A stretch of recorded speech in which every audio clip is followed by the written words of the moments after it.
Hello and welcome to the final presentation for MPA 580 and an overview of kind of the takeaways that I got out of the ethics course and how to integrate what we've learned into practice within my organization. So the first, big takeaway from the class was just getting a foundation of understanding of ethical principles or ethical theories, and just finding out that there were so many people that had varying opinions about morality and doing the right thing. And these ethical theorists, some I could identify with. I think almost all of them I could find something I could identify with, whether it's through work or through my personal life, and in decision making or placing blame or praise on a situation or a person or an organization. I could assign something to each scenario based on the founding theorists that we learned about. Although I think practiced some of these type of decision makings before, I never had the knowledge of who was the founding theorist behind utilitarianism, which is something that that definitely resonates with me in my job with a public safety organization where we design safety procedures and emergency procedures based on the outcome that would be most beneficial to the most amount of people, and then also just the virtue theory, and that it is closely relatable to public safety and public service, and being virtuous, and also having a succession plan of teaching others, and which can be applied, I think, in many organizations or industries. But specifically ethical theories, learning the foundation,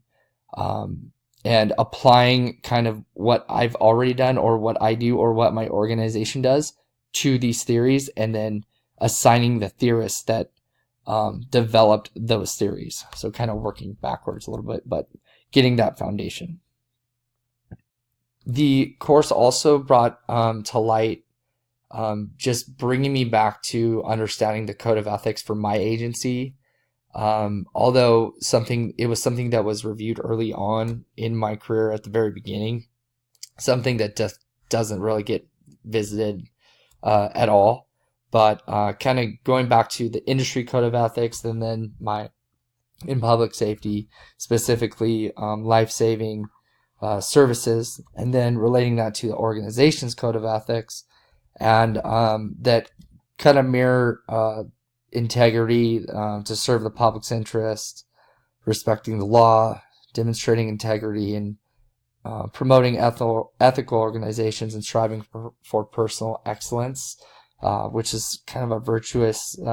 approach or behavior. And not only just revisiting that with my own organization, but relating that to the other people in the class's organizations, and seeing that although the code of ethics were worded in different ways or various ways, I think in public agencies they all have that underlying theme of saying a very similar message, which is requiring integrity, honesty, and doing what's best for the public, and putting one's self, or putting the public in front of oneself, or putting the organization in front of oneself. Next, we talked about the ethical training that takes place in an organization, specifically our own personal organization, and kind of dissecting what type it is, whether it's a value-based or a compliance-based, and coming to find, not only just with my organization, but with others that had presentations about their organization and what they do, it seems that the majority is very compliance-based. It's kind of, to enforce accountability and put it on the employee and on the individual to understand and know these things, and if they don't, they can face discipline and up to discharge or something like that. Now, with value-based training, which I see moments of that with our ethical training that we conduct on an annual basis, where they have been over the years integrating more technology, more user-friendly platforms with videos and actors acting out ethical behaviors or unethical behaviors to identify and kind of not only show what the policies are saying, but instead of saying on the policy, you shall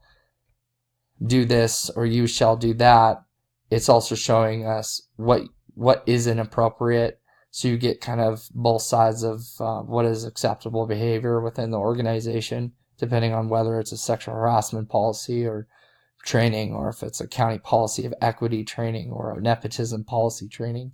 as well as value-based, where it kind of integrates the mission, core values, and vision of the organization. So it kind of brings along the purpose of that, your role in the organization, and why not only you're there to be serving the public and how you're carrying out that mission, but how to act ethically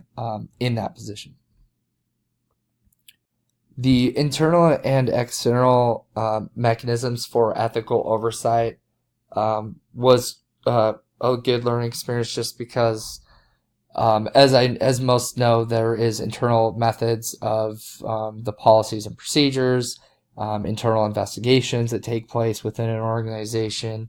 and that's pretty well known. But I think to a lot of people, including within my organization, are not very aware of the external mechanisms that exist, or the legal or the laws that are in place that allow the public to access the activities that take place within a public organization, like the Public Records Act that applies to the local and state agencies, where the citizens can request specific information that they may be a stakeholder in, or just want to look at where money is being spent, how money is being spent, any type of electronic data or government activities, as long as it doesn't risk the safety of citizens or a number of different limitations. These things are actually very accessible and very easy to access by doing that online. I have not myself done that online, but the work that we did just to explore how to do that was interesting and almost surprising how easy it was to access or request information from a public agency, and as well as the Freedom of Information Act, which is the same type of mechanism or law that allows public to request information from a federal agency. The coursework also kind of solidified my understanding of the code of ethics and the ethical different trainings, and the importance of all these different trainings and understanding these things within my organization, as it has to do with working for the County of Los Angeles, and then also the ethical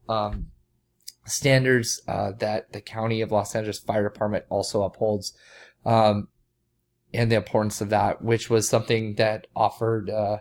an opportunity to revisit those things, because, like I said in the previous slide, the code of ethics and these like founding ethics types of principles in my industry are not something I have visited in the last 15 to 20 years.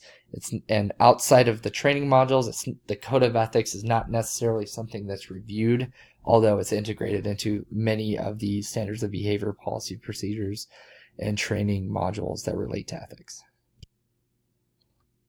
And this is my conclusion to the final presentation in MPA 580. I chose this last slide just to kind of show the dynamics of morality and ethical behavior, and that depending on faith, background, upbringing, whatever it may be, we all have different opinions on things, and sometimes the decision on ethics or the opinion on acting morally or immorally may vary depending on the situation and the people that are evaluating that situation, which is kind of interesting and sometimes challenging, as it was in this course, with some of the scenarios that were brought up, and trying to determine whether it was capital punishment or eating meat or abortion. These are some of the things that some people may deem as unethical, and and be really good people, and at the same time, others may view it as being totally fine, and totally moral to take part in those types of actions or behaviors. So it's not as easy as it sounds, but understanding the principles and relating that and putting that into practice within my organization will be the next challenge. And I appreciate everyone and their work, and best of luck in the coming week and future courses. Thank you.